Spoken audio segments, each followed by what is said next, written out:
The end-of-year workshop of the Commonwealth Scholars and Fellows Association of Nigeria, Cosfan, was one of a kind as it attracted a pool of highly skilled professional individuals from across the Federation as its members.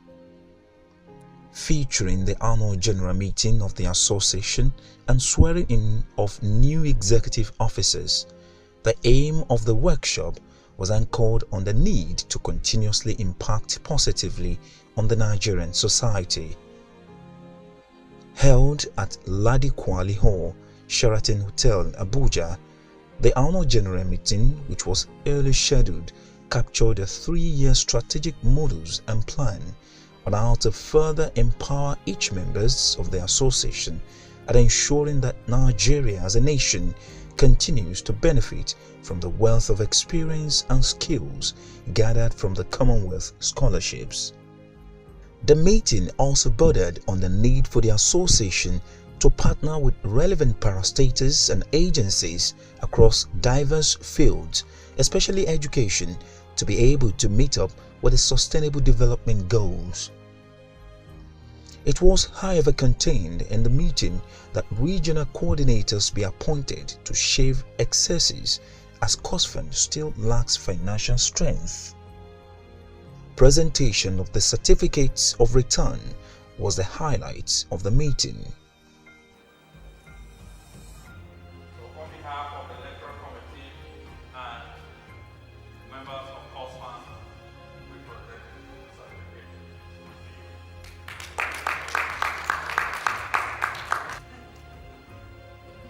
On behalf of the electoral committee and members of Cosfan, I present the certificate to you.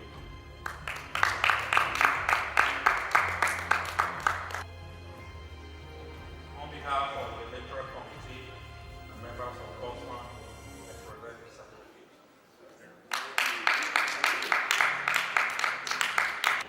So I present to you.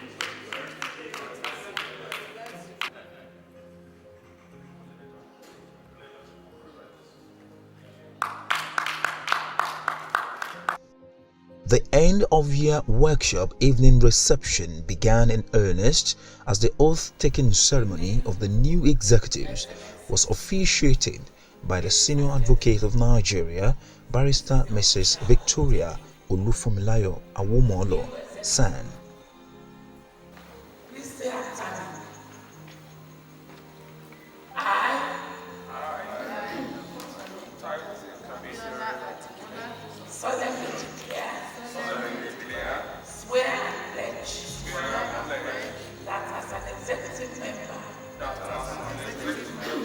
Of the Commonwealth Scholars and Fellows Alumni Association, Nigeria.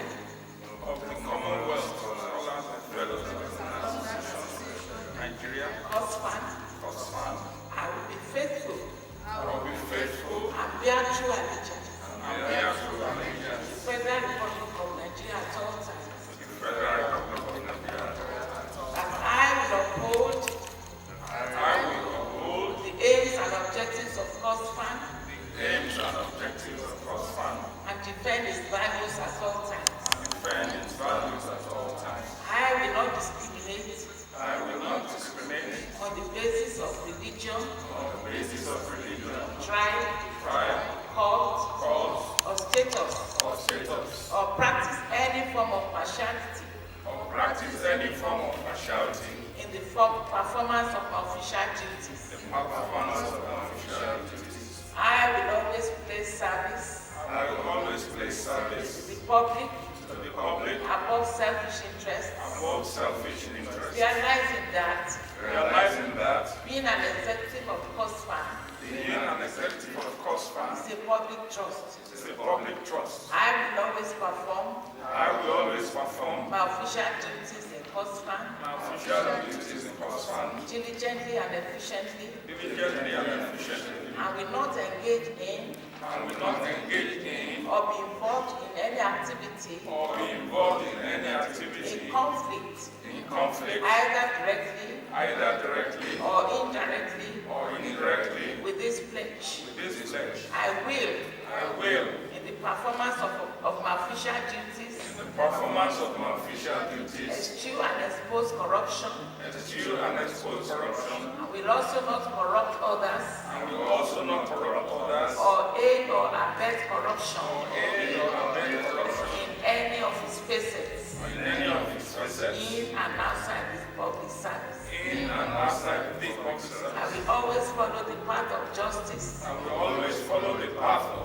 honesty, and control, and concord amongst all the people of Nigeria. In all I do. So help me God. Thank you. We are now bona fide executive members of Cosfan. Congratulate you, Madam President, and all the executive members. Congratulations. Thank you. Congratulations.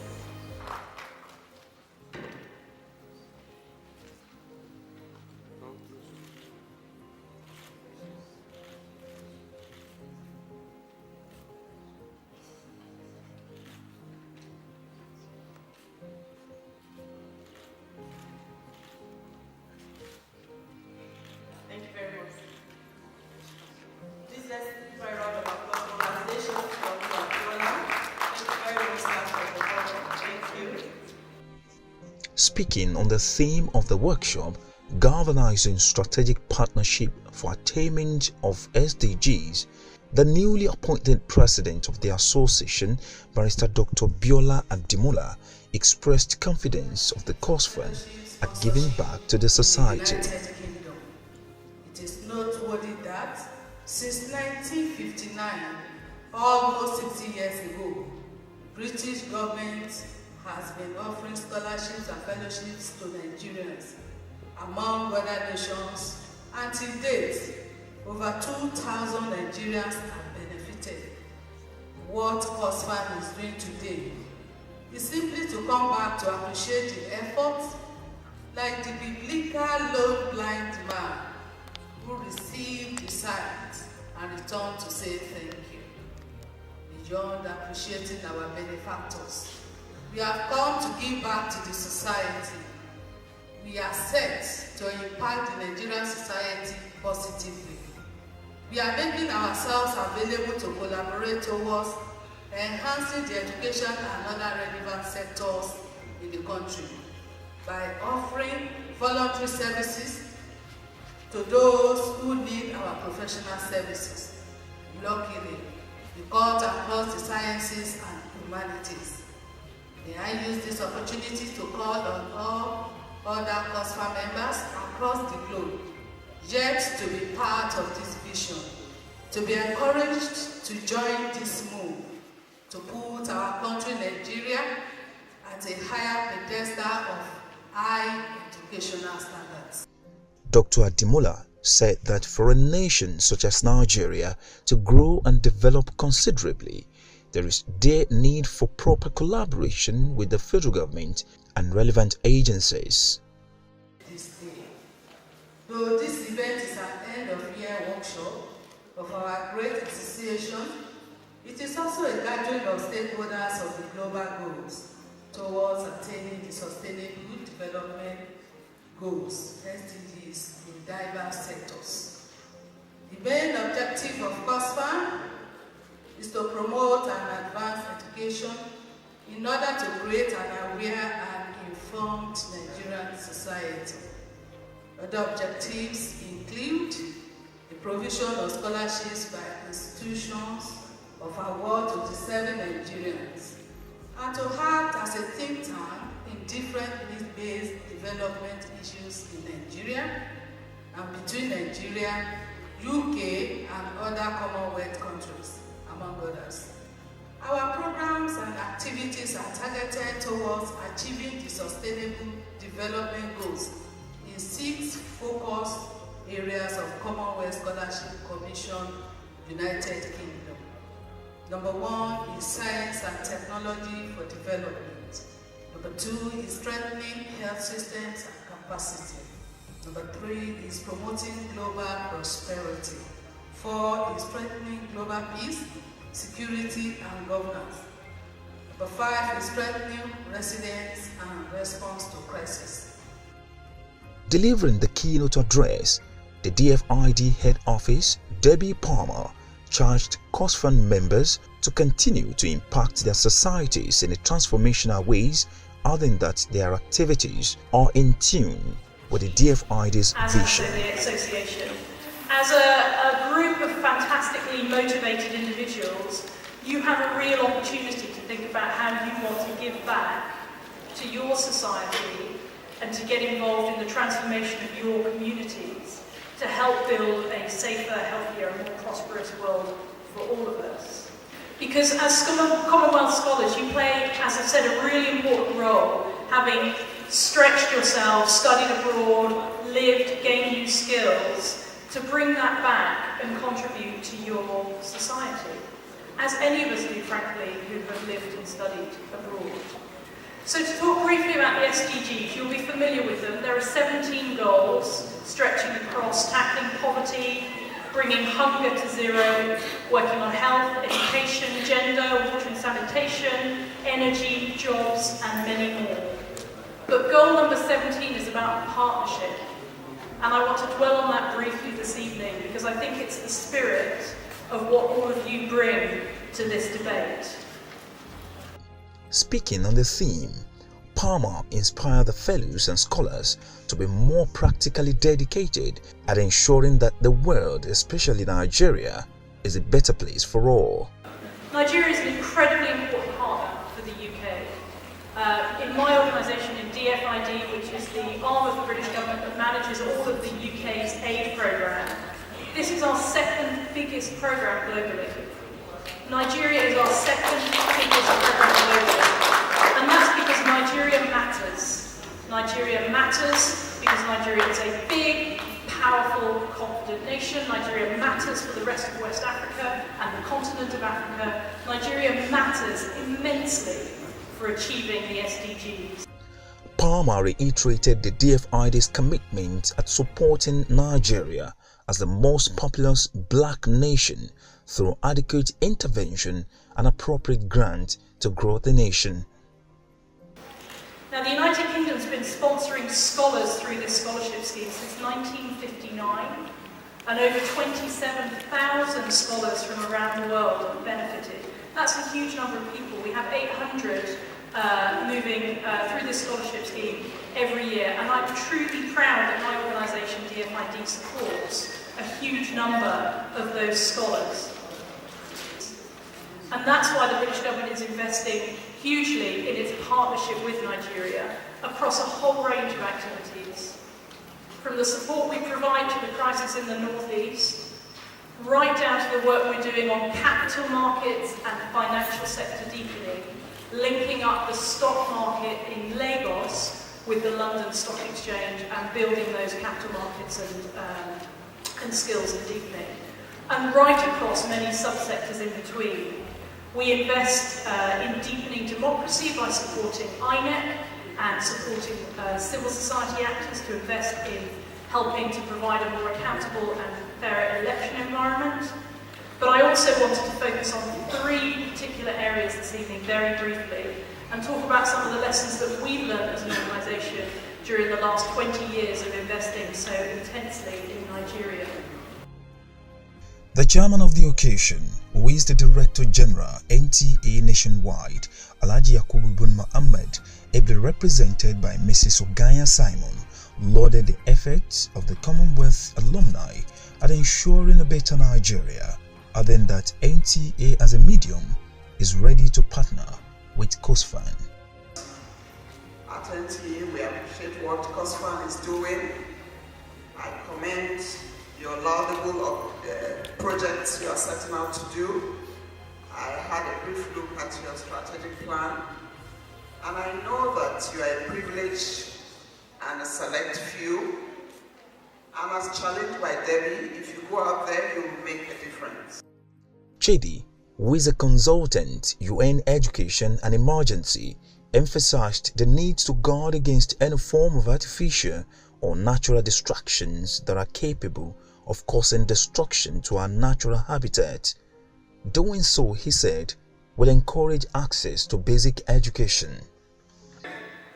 There is no way you can achieve education, equality or equal access to quality education when there are certain factors that are preventing people from accessing quality education.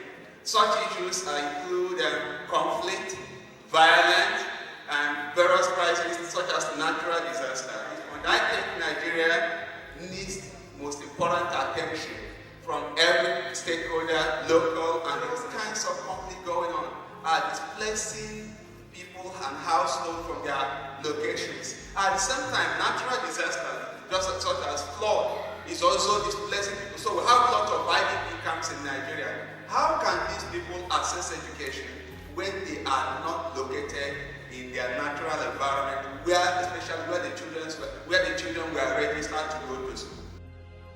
The launching and presentation of the big but very interesting book of profiles of the members of Cosfan added color and glamour to the occasion. I think a Canadian will try to do something. And if we get to it, we'll see whether we can come and match with you. These are the professional profiles of the fellows and scholars. And I hereby, the glory of God and the service of mankind, present this booklet of profiles. I thank you very much. High point of the event was a presentation of the 10-minute video clip showcasing the achievements of members as they have been impacting their societies in a positive ways.